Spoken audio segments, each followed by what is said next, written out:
घरी येऊन असं काहीतरी बघतो ना, हे कधी आम्ही विचार पण केला नव्हता. तर ओम साईराम पब्लिक, स्वागत आहे तुमच्या आपल्या कान्य मिनी ब्लॉगमध्ये. घरी येऊन बघतो तर हे काय, गोल्याने टायरच पंक्चर करून ठेवलं होतं. म्हणलं ती सोडावा आणि चला घरात येऊन बघतो तर घरात लय मोठा अंधार होता. तर अंधार मिटवण्यासाठी आपण केली लाईट चालू. तर लाईट चालू करताच असा उजेड आला बघा.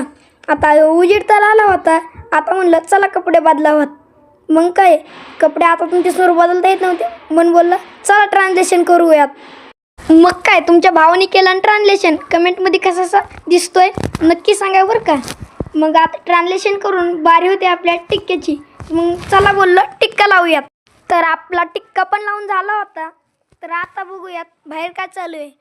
तर मग काय, आलो बाहेर आणि आलो की बघतोच हे काय, गोल्याने तर टायरच पंक्चर करून ठेवलं होतं. ते सोडा, मिनी ब्लॉग आवडला असेल तर लाईक